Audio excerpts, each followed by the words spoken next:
Obdavčitev nepremičnin absolutno ne.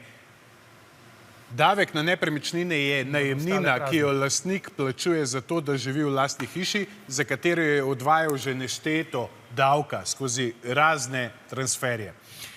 Davek na premoženje absolutno ne. Delo ne sme biti kaznovano. Premoženje je pa sad preteklega dela. Enostavna logika. Če mi ne razbremenimo plače, dvignemo vsem plače na račun davkov in prispevkov, obenem pocenimo dobrine z nižanjem DDV na 16% in 5% na potrošniško košarico in pa na storitve, povečamo kupno moč, cash flow. Država pobere več denarja na parjazen način, spodbujamo tuje neposredne investicije, odpravimo sivo ekonomijo, pa preprečimo odliv našega gospodarstva v tujino. In še ena revolucionarna ideja, evo, pa vam jo poklanjam, če bo kdo namesto resnice prišel do pozicije odločanja.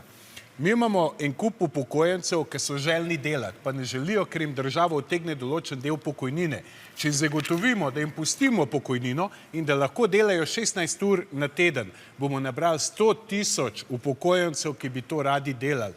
O predpostavki, da delajo po 16 ur na teden, se nabere približno 50 000 ljudi, ki bojo plačevali prispevke in pa davke za 8-urno polno delovno obveznost in tukaj zapolnimo, že samo tukaj zapolnimo 800 milijonov davčnega primanjkljaja, ki bi ga izgubili skozi znižanje prispevkov in pa davkov, o predpostavki, da ukinemo korupcijo, ki je 3,5 milijona evrov, preobsežno javno upravo in pa financiranje socialnih transferjev, ki jih marsikdo zlorabi.